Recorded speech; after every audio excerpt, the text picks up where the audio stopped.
un monde. RTGA, mieux qu'une chaîne, un monde.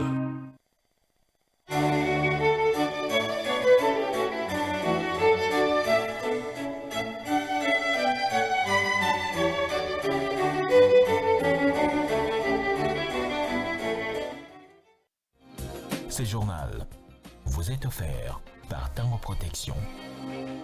Illico Cash, ma banque mobile.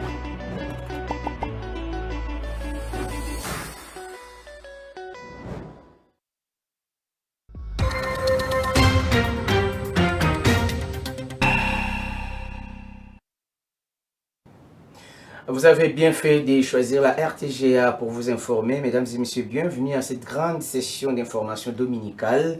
Mais avant tout, voici les titres de votre journal. Vers la formation du gouvernement d'union nationale en RDC, la plateforme de l'opposition, la MOCA, rejette en bloc cette initiative.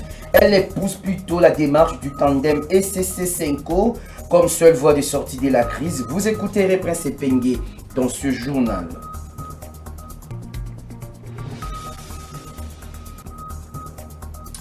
Agression rwandaise, le collectif des conseillers communaux salue la résolution du Conseil de sécurité de l'ONU pour le rétablissement de la paix en République démocratique du Congo et exprime leur soutien non seulement au FARDC mais aussi au président de la République. Vous le savez, la Constitution congolaise a totalisé depuis le 18 février dernier 19 ans de son existence. Depuis sa promulgation en 2006, une loi fondamentale qui a doté le pays des institutions stables et 4 cycles électoraux. Un commentaire à suivre donc pour le compte de la page rétrospective de la semaine. Voilà tout pour les titres. Encore une fois de plus, bienvenue à ce téléjournal. Au cours d'une journée politique organisée au chapiteau de la Cité de l'Union africaine, le président Félix Tshisekedi s'est adressé à tous les membres de sa plateforme politique Union Sacrée présents à Kinshasa. Le chef de l'État a annoncé qu'il prépare un réaménagement du directoire de cette structure politique et ouvre la porte à d'autres leaders ou personnalités politiques qui prônent l'intérêt général face à l'invasion du territoire congolais par le Rwanda. La plus haute autorité de l'Union Sacrée a lancé un appel à l'unité nationale et réaffirme la détermination de son pays de ne pas négocier avec le rebelle du mouvement du 23 mars 2023. Le détail dans ce reportage de la presse présidentielle. Suivez. Plus de 700 personnalités, parmi lesquelles notamment les chefs des institutions de la République, des députés, des sénateurs et des représentants de partis et regroupements politiques, tous membres de l'Union sacrée de la nation, se sont retrouvés au chapiteau de la Cité de l'Union africaine ce samedi 22 février 2025 pour entendre le message du président de la République Félix-Antoine Tshisekedi Tshilombo, garant de la nation, face à la situation de la guerre d'agression du Rwanda dans la partie est de la République démocratique du Congo.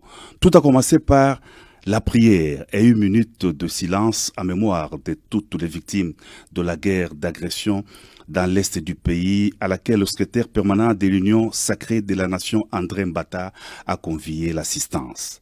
Dans son adresse, le président de la République, haute autorité de l'Union sacrée de la nation, en a appelé à la prise de conscience collective face à la guerre d'agression, à ne pas être distrait par des querelles intestines.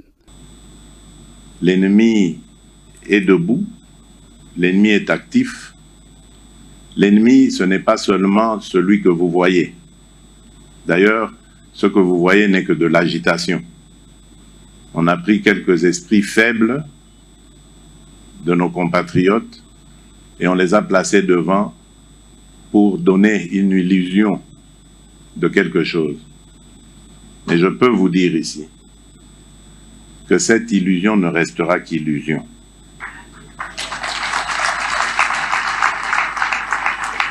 Elle ne se transformera pas en réalité. Parce que nous n'allons pas perdre ce combat. Je l'ai dit depuis le début, croyez-moi, je le maintiens. Le président de la République a lancé un vibrant appel à l'unité nationale. Sur le plan diplomatique, la RDC enregistre des victoires. L'on doit continuer à fournir des efforts, à rester vigilant et actif, a dit le président de la République. Sur le plan militaire, le chef de l'État, commandant suprême des FARDC et de la police, a rendu hommage aux forces armées loyalistes. Il a réitéré sa détermination de monter une armée d'élite et d'assurer la prise en charge des hommes des troupes. Enfin, sur le plan politique, le président de la République a déploré le silence de la classe politique congolaise face à l'agression de la RDC. Parlant du dialogue, le président de la République a indiqué qu'il a toujours tendu la main pour un dialogue constructif. Le chef de l'État a salué la prise de position actuelle de la communauté internationale face à l'agression du Rwanda.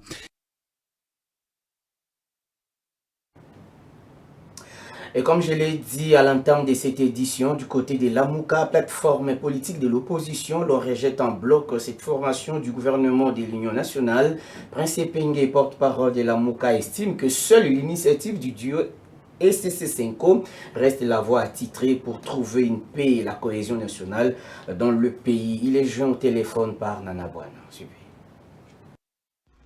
L'ADD Congo, comme la coalition LAMUCA, nous avons suivi avec intérêt la réunion de nos voisins de l'Union sacrée. Le Congo a 3 crises. Crise de sécurité, crise politique et crise sociale. Les Congolais souffrent, que les Congolais meurent en silence, qu'il y a drame humain au nord Kivu, Sud Kivu, en Ituri.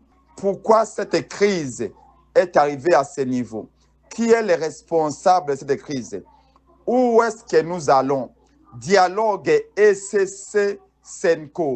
Pour nous, l'AMUCA, c'est l'unique voie à suivre. On parle de l'agression rwandaise en République démocratique du Congo. Les collectifs des conseillers communaux de la RDC saluent la résolution du Conseil de sécurité de l'Organisation des Nations Unies pour le rétablissement de la paix en RDC et expriment en même temps leur soutien aux forces armées de la République démocratique du Congo ainsi qu'au commandant suprême, le président de la République, Félix Tshisekedi. Suivez leur déclaration.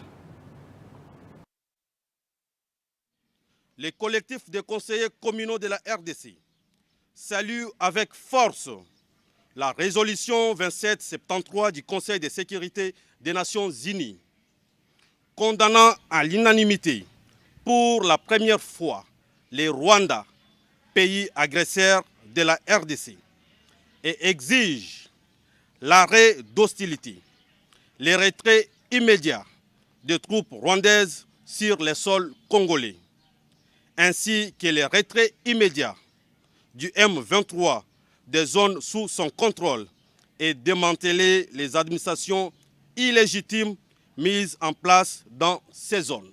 Les conseillers communaux de la RDC dénoncent et condamnent les crimes indescriptibles commis par les militaires rwandais avec l'air supplétif du M23, notamment les carnages, les viols des femmes et des mineurs, les massacres des enfants innocents sans défense à Goma et Bukavu. Pas plus tard qu'hier, ces assaillants ont sommairement abattu au moins une vingtaine de jeunes dans le quartier Kasika, près du camp Katindo, au nord de la ville de Goma, dans la commune de Karisimbi.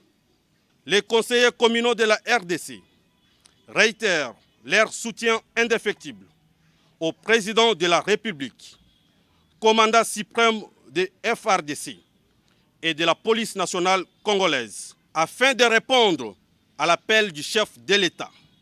Les conseillers communaux annoncent officiellement la mise en œuvre de l'opération Cobra tout-terrain, qui consistera à mobiliser massivement les populations de nos différentes communes derrière le président de la République et les inviter d'adhérer massivement dans les rangs des forces armées de la République. Dans une tribune publiée ce dimanche 23 février, les évêques de la Conférence épiscopale nationale du Congo condamnent les discours et actes posés par certains individus pour stigmatiser dans la ville de Kinshasa toutes les communautés d'expression swahiliphone. Les évêques tirent la sonnette d'alarme sur cette ségrégation qui risque d'embraser les conflits intercommunautaires et renforcer davantage la RDC dans les violences. Ils recommandent par ailleurs au gouvernement à prendre ses responsabilités pour assurer la protection à toutes les couches de la population congolaise et garantir la cohésion sociale et le bien vivre ensemble dans toutes les races et ethnies de la République démocratique du Congo. Et puisqu'on parle de l'agression rwandaise, sachez que 12 000 poches d'essence seront envoyées dans les villes de Goma, Bukavu et Uvira, situées dans la partie orientale de la RDC. C'est ce qu'annonce le Centre national des transfusions sanguines dans un communiqué publié ce dimanche 23 février 2025 afin de soulager les blessés des affrontements entre l'armée rwandaise et ses supplétifs du M23 et les FARDC. Le détail dans ce commentaire. Suivez. Conscient de l'urgence de la situation, ces poches de sang seront acheminées par des partenaires vers les provinces touchées. La responsable du Centre national des transfusions sanguines, Dr Liliane Bouiza, a assuré que toutes les mesures nécessaires ont été mises en œuvre pour garantir la bonne conservation des poches de sang tout au long de ces transports. Elle a également souligné que des précautions rigoureuses ont été prises en amont afin d'assurer la qualité du sang envoyé. Par exemple, des tests de 4e génération ont été réalisés sur le sang collecté pour détecter d'éventuelles maladies transmissibles par voie sanguine telles que le VIH et la syphilis, garantissant ainsi la sécurité des receveurs. Une partie de produits sanguins va aller jusqu'à Bukavu, dans les différents hôpitaux de la ville de Bukavu, parce que là-bas aussi, il y a des blessés de guerre. Il y a le gouvernement qui fait un effort pour que cette population reçoive ces unités de sang sécurisées gratuitement. Donc, on ne vend pas les poches de sang, mais on aide plutôt la population à recevoir du sang sécurisé, parce que le sang il est très dangereux. Il ne suffit pas de les collecter. Et il ne suffit pas d'utiliser des tests rapides, parce que les tests rapides contaminent la population. Et là, nous avons utilisé des tests de 4e génération. Des tests qui, à partir de 2 semaines, 3 semaines, nous permettent d'identifier si les donneurs ont développé une maladie comme le VIH, les hépatites, et la syphilis pour ne pas les transmettre aux receveurs. Ces poches de sang ont été récoltées dans le cadre de la campagne récolte don de sang pour la population, non FARDC Wazalendo, initiée par le ministre de la Santé publique, Hygiène et Prévoyance sociale, le docteur Samuel Roger Kamba. Lors du lancement de cette campagne à l'esplanade du Palais du Peuple, la première dame Denise Nyakeru, Madame la Première ministre Judith Souminoa et lui-même le docteur Samuel Roger Kamba ont donné l'exemple en faisant don de leur propre sang. Cette initiative a inspiré de nombreuses autorités et citoyens à participer et la campagne est toujours en cours visant à réunir au moins 5000 poches de sang. Il s'agit là, pour le ministère de la Santé publique, d'une des façons de poser des gestes concrets en solidarité avec les Congolais victimes de la guerre d'agression rwandaise. Et pendant ces temps, le vice-premier ministre et ministre de l'Intérieur, Sécurité, Décentralisation et Affaires coutumières, Jacques Chabani, a pris part samedi 22 février à Brazzaville, en République du Congo, à la 2e réunion ministérielle sur les résolutions aux déplacements forcés liés à la crise centrafricaine. Cette rencontre régionale qui a rassemblé plusieurs ministres et partenaires internationaux a permis de renforcer la coopération face à cette crise humanitaire majeure. En marge des travaux, Jacques Chabani s'est entretenu avec son homologue congolais sur la lutte contre la désinformation et la sécurité transfrontalière. Suivez. Le vice-premier ministre, ministre de l'Intérieur, Sécurité, Décentralisation et Affaires coutumières, Chabani Loukou a pris part le 21 février à Brazzaville en République du Congo à la deuxième réunion ministérielle du comité de pilotage de la plateforme d'appui aux solutions dans le cadre des déplacements forcés des populations liées à la crise centrafricaine. Cet événement régional de haut niveau qui a réuni les ministres et représentants des gouvernements de plusieurs pays, à savoir la République centrafricaine, le Cameroun, la République démocratique du Congo, la République du Congo, le Tchad, le Soudan et le Soudan du Sud en partenariat avec le Haut Commissariat des Nations Unies pour le réfugié. Ce déplacement a permis au vice-premier ministre en charge de la sécurité et de la territoriale de la République démocratique du Congo d'avoir des échanges avec son homologue de la République du Congo pour une meilleure gestion de la désinformation et s'est rassuré d'une bonne collaboration des différents services des deux pays. Ces personnalités ont échangé sur la situation sécuritaire que traverse la République démocratique du Congo qui risque d'embrasser la sous-région si on y prête guerre. Au cours de ce bref séjour, le vice-premier ministre a eu l'opportunité de présenter ses civilités au président de la République du Congo, son Excellence Denis Sassou Nguesso. On va parler sport dans cette édition du journal. C'était presque une évidence. Le champion du monde congolais de boxe poids lourd Martin Bakolé a perdu son combat, en tout cas le samedi à Riyad, en Arabie Saoudite, contre les Néo-Zélandais Joseph Parker. Ce dernier a infligé au pugiliste congolais de 31 ans une lourde défaite par KO au deuxième round et s'empare du titre intérimaire des WBO des poids lourds. Ce combat des dernières minutes s'est joué dans les conditions très difficiles pour Bakolé, qui a remplacé Daniel Dubois, forfait la veille. Depuis le début de sa carrière professionnelle, le natif de Kananga a livré au total 25 combats et il compte désormais 2 défaites et 23 victoires, dont 15 par KO. Décédé le 13 janvier dernier au Maroc, la dépouille mortelle du catcheur congolais Dingwe arrive à Kinshasa ce lundi 24 février. Pendant ces temps, les habitants de Matete, sa commune, se préparent à lui rendre des hommages dignes de celui qui a marqué l'histoire du catch en République démocratique du Congo. Des précisions dans ce reportage.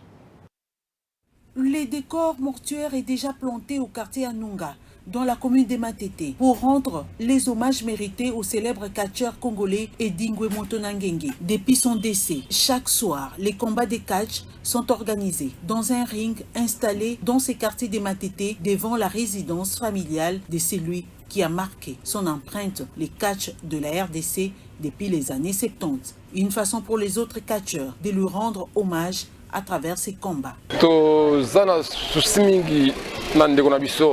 En tout cas, nous sommes dans la tristesse pour le décès de notre frère.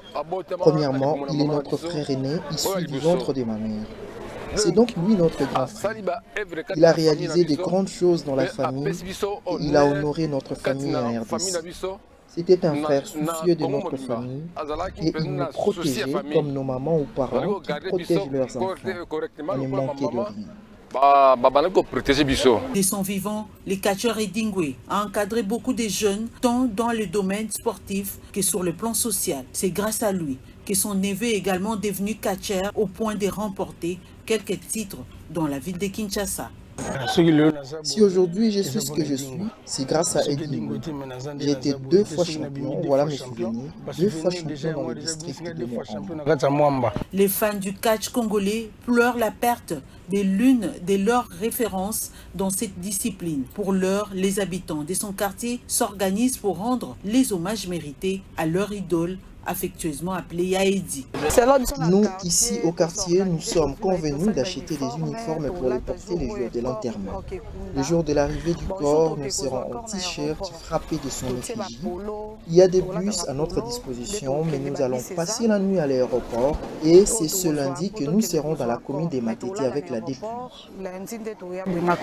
Les préparatifs vont bon train pour réserver les hommages dignes à cet illustre catcheur. Notons que la dépouille mortelle de Dingwe Motonangenge va arriver à Kinshasa ce 24 février et sera mise à terre le 1er mars 2025. On en vient maintenant à la page rétrospective de la semaine qui s'ouvre par cette information. Échange entre les chefs des confessions religieuses de la RDC avec l'opposant congolais Martin Fayulu le 18 février à Kinshasa. Au menu de leur discussion, la situation sécuritaire préoccupante dans l'est de la RDC. Une rencontre qui vient compléter les consultations que mènent les tandems Senko et SCC afin d'explorer tous les moyens nécessaires pour le retour de la paix sur l'ensemble du territoire national. Suivi à cet effet, l'archevêque Évariste Jibaya Mampia, président de la plateforme des confessions religieuses de la République démocratique du Congo. Oui, notre visite ce jour auprès du président Martin Fayulu, c'est partager ensemble les soucis de notre pays. L'air est grave, le pays est agressé et donc nous avons parlé pour voir que faire pour sortir le pays de cette situation. De là, nous avons eu un élément commun qui dit si nous ne faisons rien, les générations futures vont nous juger. Pourquoi? Parce que les générations diront ce Congo était uni. Mais comment aujourd'hui on se retrouve avec un pays où une partie est sous occupation et une autre partie se retrouve dans les conditions qu'elle est. Voilà pourquoi nous avons parlé plus de chercher comment fédérer, avoir l'unité nationale, l'unité des Congolais pour parler d'une seule voix, parler Congo, réfléchir Congo et puis rêver un Congo uni et un Congo fort. Parce que moi je ne peux pas parler à sa place, mais nous, comme pères spirituels, la plateforme des confessions religieuses, nous disons à ceux qui sont à Goma, tous ceux qui sont à Bukavu, à l'Est et partout ailleurs, que nous les portons à cœur et que nous prions Dieu et que nous faisons ce que nous pouvons. C'est ce qui nous a amenés voir l'honorable et président Martin Fayulu afin que lui, avec la forte voix qu'il a, s'il dit quelque chose, s'il s'implique, nous pouvons arriver avec les autres forces de la République à cesser les armes et parler un Congo uni. Et on a également parlé de la Constitution de la République démocratique du Congo qui a totalisé le 18 février dernier 19 ans de son existence depuis sa promulgation le 18 février 2006 après les dialogues intercongolais organisés à Pretoria en Afrique du Sud par les délégués de la classe politique, la société civile et les forces vives de la nation. Objectif, mettre fin à la crise chronique de légitimité des institutions et de ses animateurs. André Ikoma revient sur les faits dans ce commentaire. Adopté par référendum et publié par l'ex-président de la République Joseph Kabila Kabange le 18 février 2006 avec ses 229 articles autour notamment de l'État et de la souveraineté, de droits humains, de libertés fondamentales et de devoirs du citoyen et de l'État, de l'organisation et exercice du pouvoir. De la révision de la Constitution, cette loi fondamentale avait pour but de mettre fin à la crise chronique de légitimité et de donner au pays toutes les chances de se reconstruire. C'est dans cette optique que les délégués de la classe politique et de la société civile, forces vives de la nation, réunis en dialogue intercongolais, ont convenu dans l'accord global et inclusif signé à Pretoria en Afrique du Sud le 17 décembre 2002 de mettre en place un nouvel ordre politique fondé sur une nouvelle constitution démocratique sur base de laquelle le peuple congolais puisse choisir souverainement ses dirigeants au terme des élections libres, pluralistes, démocratiques, transparentes et crédibles. 19 ans après sa promulgation, cette constitution a dans son actif 4 cycles électoraux avec toutes les institutions stables et fonctionnelles. Révisée en 2011, cette loi fondamentale a permis à la République d'avoir toutes ces institutions en place, malgré le débat autour de sa révision ou son changement qui divise la classe politique congolaise. Voilà, je vous rappelle les principaux titres de cette édition du journal avant de se quitter. Vers la formation du gouvernement d'union nationale en RDC, la plateforme de l'opposition Lamuka rejette en bloc cette initiative et elle épouse plutôt la démarche du tandem SSC5 comme seule voie de sortie de la crise. Vous avez suivi Prince Pengue dans ce journal.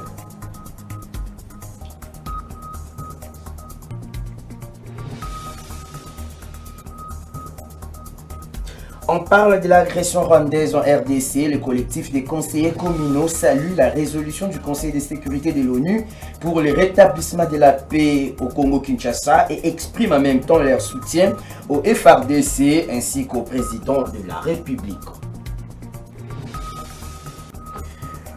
Dans la page rétrospective de la semaine, vous avez suivi que la Constitution congolaise a totalisé depuis le 18 février dernier 19 ans de son existence depuis sa promulgation en 2006, une loi fondamentale qui a doté le pays des institutions stables et 4 cycles électoraux.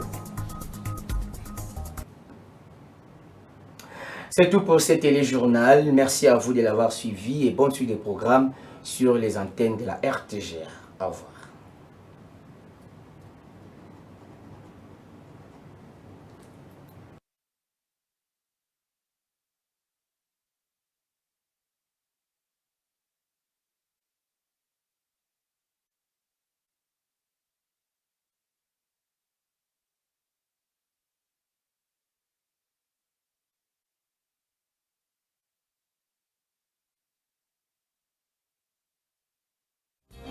Ce journal vous a été offert par Tango Protection. Illico Cash, ma banque mobile.